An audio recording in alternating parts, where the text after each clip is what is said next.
Salam alaikum alaikum salam kasambila putale. I pray you guys are having a great day today.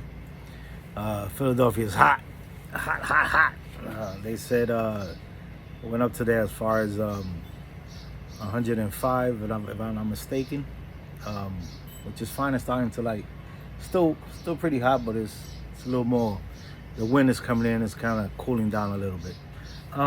I wanted to come in today and speak a little bit about Ngueyos. I know I've spoken before in the past on Ngueyos, but I have gotten a couple of questions um, as far as what it is to be an Ngueyo, what does it entails, and what do you learn, what do you not learn, what are the kind of like the limitations that you would have. Um, Listen, when you get initiated, right, into Malonga, right, into Palo, initiation is usually so you could be part of a community, right? You get initiated to be part of a community. That's really what initiation is all about. Initiation is really not about being a priest or a priestess. It's about coming in, being part of something, being part of a family, being part of a community, of brothers and sisters from all walks of life. It's not something that you get initiated and you have to automatically um, be initiated into tata or yaya or mayordomo or baconfula or pejo prenda or whatever all the other positions are in a munanso that some munansos still do have. Ngueyo is a starting point. That is a starting point. Being an Ngueyo is being of one that wants to be part of a community. Really, that's what Ngueyo is about. There's really nothing that I could say as far as my lineage that Ngueyos have to do, or other than follow the rules and the regulations of the house, and be respectful and have that code, towards their fellow brothers and sisters also. But in Ngueyo, in our house, right, in our lineage, it's that. It's a person is part of the community. You're coming into the community, you want to be part of it. You understand, and you know that the spiritual realm does exist. You know that we have ancestors, and you want to kind of acknowledge and give reverence to your ancestors and things like that. And you're also around people that have that same mindset, that same attitude, that same understanding of this tradition, And Ngueyo in our lineage is very limited. There's not much that we could teach you. That's in our lineage. You get taught to a certain extent, and that's it. You're very limited to do a lot of things. That's in our lineage. Now, I know, because I've been part of other lineages, that Ngueyos are part of everything. They get to see every single type of ceremony, be part of it, help, hold animals, get animals. I mean, everything. I know houses, was I've been part of one that they even give you a lucero en cuyo as an Ngueyo. So I'm not saying they do not exist. They are not out there. They are out there. But for our lineage, Ngueyos, they get initiated to be part of the community. Um, they don't receive anything. Um, really, they don't receive anything. It's just it's a stage and a process of a person being just part of the munanso, you know, and that's fine. See, people have to understand that practicing in Kisimalongo, really practicing Palo, right? It's not for everyone. There's a misconception that people think that when they come into Palo that they they have to become a priest, a priestess, you know, and that's a misconception. There are a lot of people who have gotten initiated into Palo for a lot of other reasons. The big majority one that I always speak about is health. Majority of the times, there are people that have been initiated into Nkisi Malongo due to health, to solve a health issue that they are required through that ceremony, uh, a ceremonial process to help them heal. Now, there are also situations where people need other types of ensadas, other types of bilongo, other types of works that are done also. And if the Mfumba says it's required for that person to get initiated, for that extra protection, for that extra, oomph to help, then they also get initiated. And a lot of these people do not practice in Kisimalongo. I will even say some people don't even really, I don't want to use the word believe, but let's go with that word. They really don't, they have doubts. But they still come because they don't feel, they don't feel they have gotten answers or solutions in the medical field. Or when the medical field has told them, we don't have anything else to do for you, we can't do nothing else for you, you got an X amount of days or years, or you have a tumor or a cancer that cannot be healed, that's when you start seeing people coming in and looking for other remedies, even though they never accepted this tradition. And they do come and they do get healed. A lot of them do. Some, it slows down their process, meaning that they live longer, because of what the Mfumbe, the Nkisi, and the work that was done managed to do and to control. You have to understand that health is a thing that the faster you catch big problems, the more easier it is to control it, or to stop it, or to get rid of it. And in Palo, health is something that a lot of people come for. And good and ganguleros that know what they're doing could help and do help a lot of people. Now that an Ngueyo cannot do. But I'm just explaining to you that being an Ngueyo doesn't mean that it's not like you are lower than anyone, It's just that's a first stage that the majority of the houses initiate you under Ngueyo. That's the beginning of it all. And some people stay in that Ngueyo stage for the rest of their life. When they need something done, they go to the elder, and the elder does it for them, and they pay their derecho, and that's it. What can I say?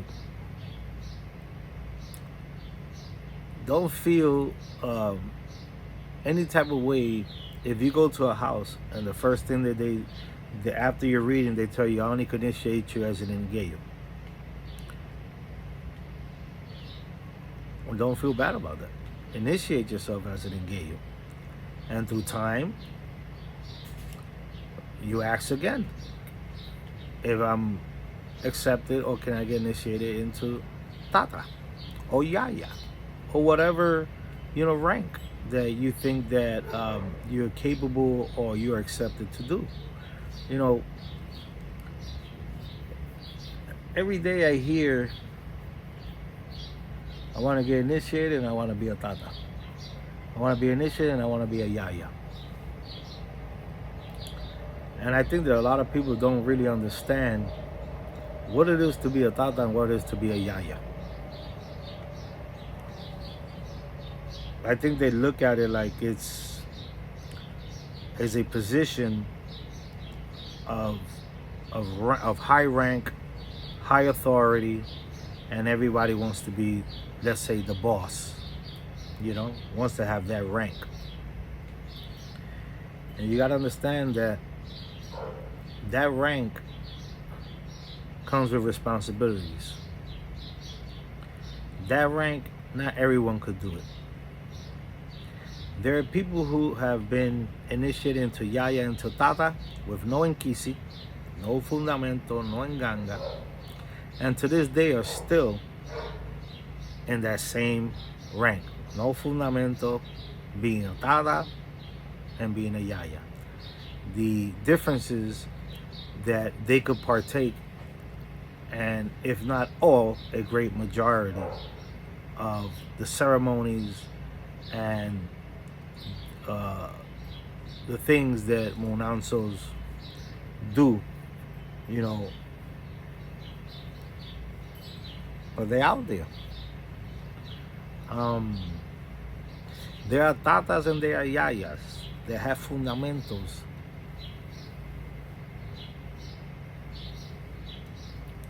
And they don't know how to use them. I was there. I was one that wasn't taught. You understand? I received 2 fundamentals. One was a Shetejayo, which I gave Camino to that. And then one was a Sarawanda. In 2011, I first got initiated and I received a Shetejayo. And I found out that the elder was not, had license to initiate anyone. He had a spiritual pot, not an Nganga, and he was initiating people on that. He was actually an Orisha practitioner. He was a priest of Chango. That was his Orisha de la Batori, his Orisha, his head Orisha. But I didn't know. 2011, I was searching again and looking, and I bumped into him, and he had a botanica, and we spoke, and we did divination, and I started receiving certain things, and that's how, that started me getting so-called initiated into Nkisi Malongo. But I have received like all other type of things from the Ocha tradition. The things that you don't need to be crowned. And it was a mixture. And anyway, things ended, I found out because an elder told me. Then I verified it with another elder. There was a Santero and a Palero also that knew him very well and did confirm it. And I just gave Camino to that. That was my first initiation.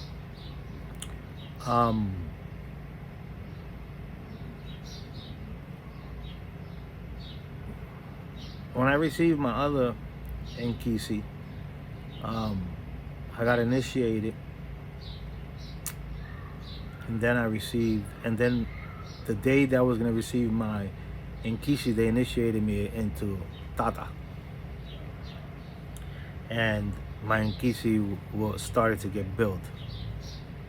And I was there. But I was not taught how to use it, how to manipulate it. What does it entail? What are the responsibilities? What to do, what not to do? What to say, what not to say.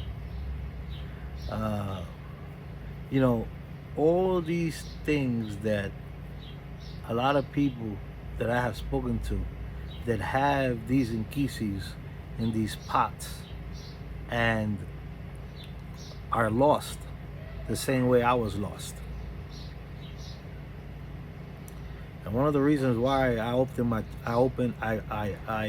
continue making videos was to try to bring awareness and give some of those that were just like me, or are happening or going through things like I went through, um, just to give them something so they could kind of gauge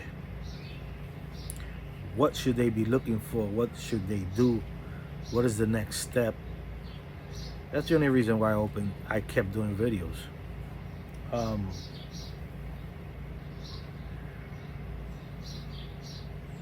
To be a priest and to be a priestess, there's practicing.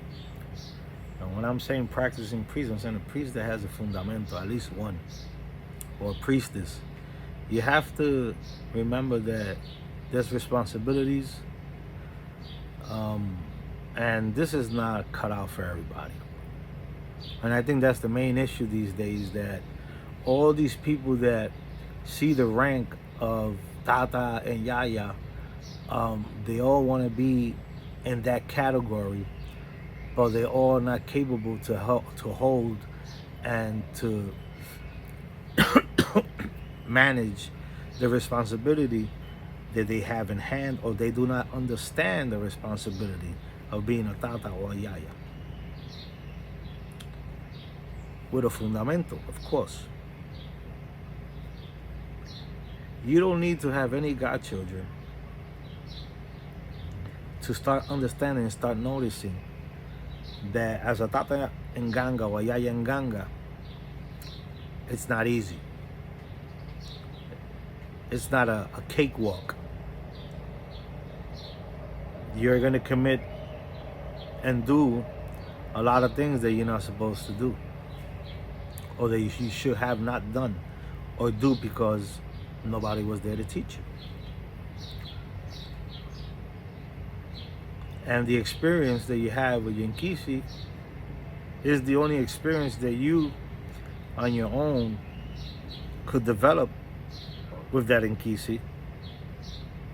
And a lot of times it's very limited. It's not that broad. Unless you have psychic abilities, unless you have good abilities that you could see, hear, then I would say that those people that are gifted that way, it would be more easier for them to actually work with the Nkisis, even though they were not taught, because they have that ability, that gift. What I'm trying to get down to is,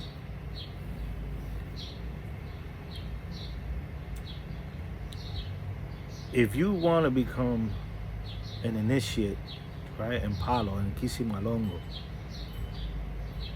and you're striving, right, your goal is to become someone that wants to practice and wants to help themselves and help others, and you want to, and you know that you're going to put the effort in and you're going to put the time in, then go ahead. Put the time, make the effort, and become the best that you could be in your practice. But if you're not sure that you have the capability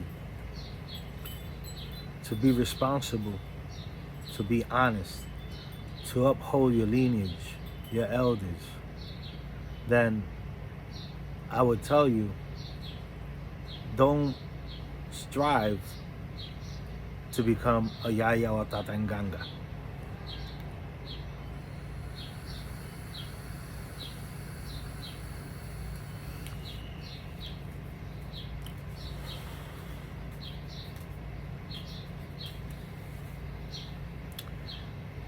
Don't strive to do that. And the reason why I say that was I see many brothers and sisters getting into Palo, and they're getting initiated into Tata and Yaya, and they remind me of how when I first started, not only with the scammings that I went through, but with certain people, certain elders, um, that really didn't teach. They really didn't teach. So that's why sometimes I feel bad for those brothers and sisters out there that having kisses and they don't even know how to communicate properly with their fundamento. They have a fundamento in their house or in their yard or in their shack or in their garage or in their basement, and they're having difficulties and problems, and they can't even help themselves. And at one time, that was me. I couldn't even help myself.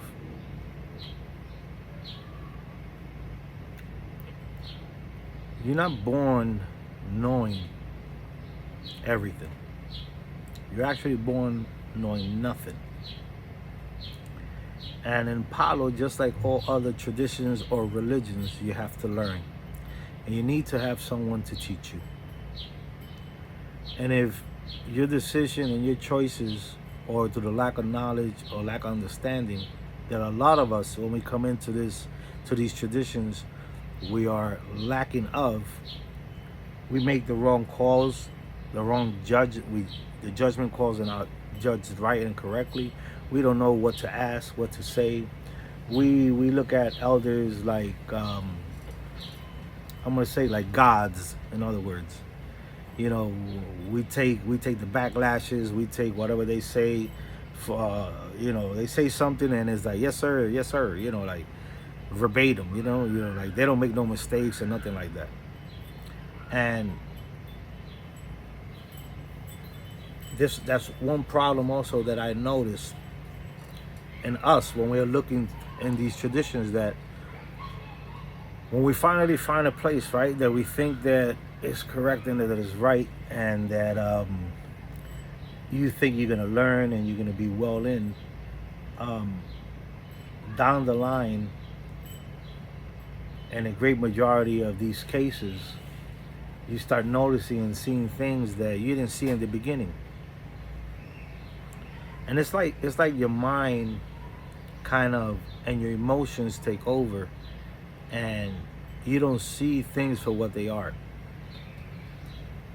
But as time goes on, you know if you're in a good house or you're in the wrong house, because things will come out. Sooner than later, things are going to come out. And for a lot of us, it's later down the line. And I'm not saying that we are perfect, meaning the God children. There are a lot of God children also. They're disrespectful. They don't follow rules. They don't follow commands. They don't participate. Don't respect. And we also have to speak about, you know, ourselves also as God children. You know, everything is not put on the tatas and the yayas. There are a lot of God children out there. They are disrespectful and are not doing the things that they're being taught or have been told not to do, and they just continue to do it, and it all ends up being ending up in, you know, godchildren leaving, godfathers throwing them out, or godmothers and all this, because of that lack of respect that they have towards their elders. So I'm not saying don't respect your elders, respect your elders. But we also have to understand that we are men and we are women, right? We have women and we are men, right? We have men. Palo is Palo. But at the same time, you are a man and you are a woman, right? So there has to be a respect that goes both ways.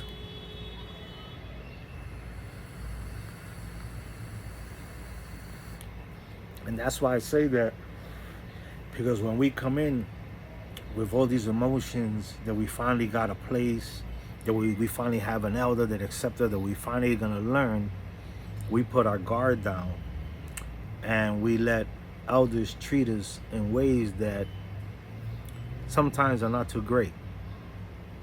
And I'm not saying elders that scorn you or elders that pull your ear when you do something wrong. I'm not talking about those elders. Those ain't the elders. I wish I had elders that pulled my ears back in the days, because I would learn. See, when you don't make mistakes and nobody yells at you or tells you anything, you'll continue to do it. And when an elder does that, he does that out of love. I'm not speaking about those elders. I'm speaking about the ones that usurp their authority. They use it against other people. And especially the naive. Us that come in new. You understand?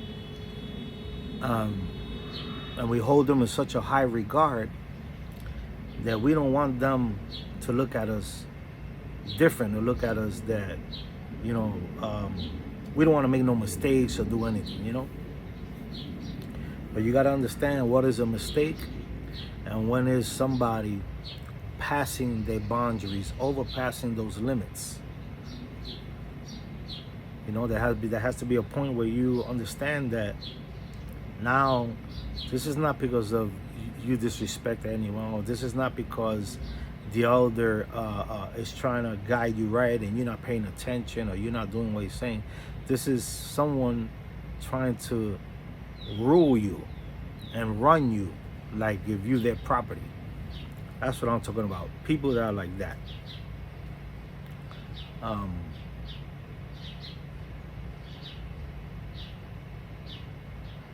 I've been through that. And the wrong kind. The disrespectful type of elders.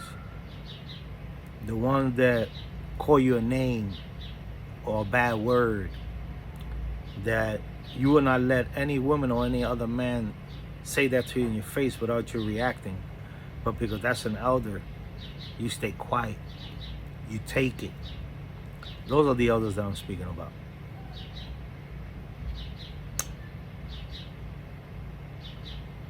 But in time, hopefully, you guys could, if you are in these predicaments, you could keep on moving. Don't stay stuck. Don't let that hold you back. Don't get discouraged. It took me 5 years to start looking again. So take it from me. Don't let nobody ruin or try to cover the shine that you have. Don't let nobody do that. Keep on doing what you need to do and keep on looking forward to be the best that you can be in this tradition and in Kisi Malongo, Palo, or whatever tradition you in.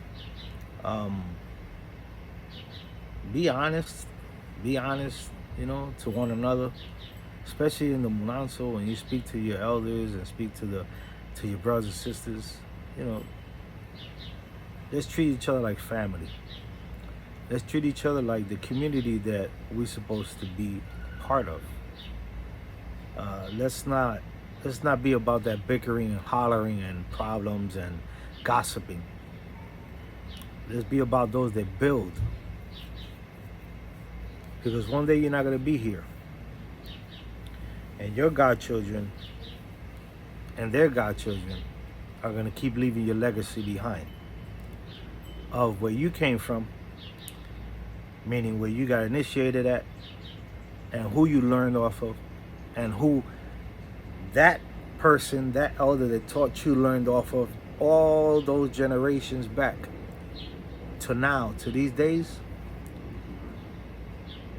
Your godchildren to keep on going when you're not here no more.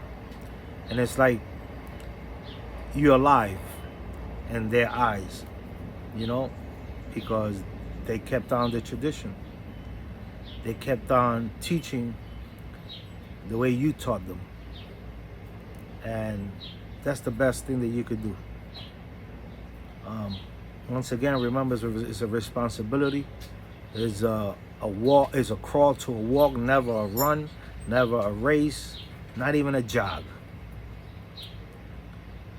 Be prepared if you go to a house that teaches and you want to learn, and you tell an elder you want to learn, be prepared to learn. Because it might end up being that learning becomes overwhelming and you decide that you don't want to learn anymore. Salam alaikum, alaikum salam, Samira Gutar. I pray you guys have a great day. Be blessed, be safe. This is not a discouraging video. This is an encouraging video. But be warned. Be warned, be aware, and acknowledge what it is that you really want to do. That's all I'm saying. Have a great day.